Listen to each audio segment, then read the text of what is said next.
അസ്സലാമലൈക്കും സഹോദരങ്ങളെ, നമ്മളെല്ലാവരും കൂടി ദത്തെടുത്ത ഒരു ഫാമിലിയാണിത്.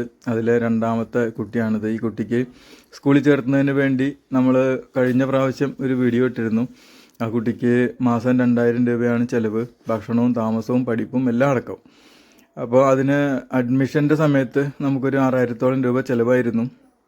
അപ്പോൾ അത് കേട്ടപ്പോൾ തന്നെ അയ്യൂബ് ഭായ് 6000 രൂപ അയച്ചു തന്നു. അതുപോലെ നാസർ അലി തരുവണ അദ്ദേഹം 2500 രൂപയും അയച്ചു തന്നു. അപ്പോൾ ഈ മാസത്തെ കാര്യങ്ങളും അതുപോലെ അഡ്മിഷൻ സമയത്ത് വന്ന ചിലവുകളും ഡ്രസ്സും അതുപോലെ യൂണിഫോമും പുസ്തകവും അതിൻ്റെ എല്ലാത്തിൻ്റെയും പൈസ ഇപ്പോൾ നമുക്ക് ഓൾറെഡി കിട്ടിക്കഴിഞ്ഞു.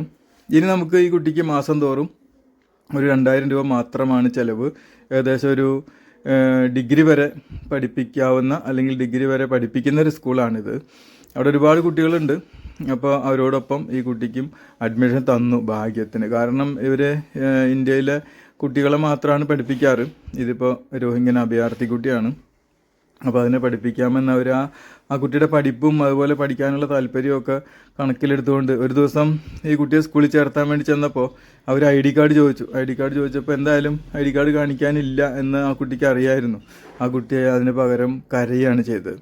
അപ്പോൾ അത് കണ്ടിട്ട് ആ സ്കൂളിൽ മീറ്റിങ്ങും കാര്യങ്ങളൊക്കെ നടത്തി ആ കുട്ടിയെ അവിടെ എടുക്കാം എന്ന് തീരുമാനിച്ചു. ഇപ്പോൾ ആ കുട്ടിക്ക് ഓരോ മാസവും നമ്മൾ ചെന്ന് പോയി കണ്ട് അതിൻ്റെ ഫീസും കാര്യങ്ങളൊക്കെ അടച്ചു പോരുകയാണ്. അപ്പോൾ നിങ്ങളുടെ സഹകരണത്തോടു കൂടിയാണ് ഈ കുട്ടിയെ പഠിപ്പിക്കുന്നത്. തീർച്ചയായിട്ടും ഈ കുട്ടിക്ക് നിങ്ങളുടെ എല്ലാവരുടെയും സ്നേഹവും സഹകരണവും ആവശ്യമാണ്. ഈ കുട്ടി നന്നായി പഠിച്ച് ഏറ്റവും നല്ല രീതിയിൽ പഠിച്ചു വരാൻ വേണ്ടി നമുക്ക് എല്ലാവർക്കും പ്രാർത്ഥിക്കുകയും പ്രയത്നിക്കുകയും ചെയ്യാം. അതിൻ്റെ മൂത്ത കുട്ടിയാണത്. ആ കുട്ടിക്ക് തലസീമിയ എന്ന് പറഞ്ഞൊരു അസുഖമുണ്ട്. അതുകൊണ്ട് ആ കുട്ടിയെ ചേർത്താൻ സാധിച്ചില്ല.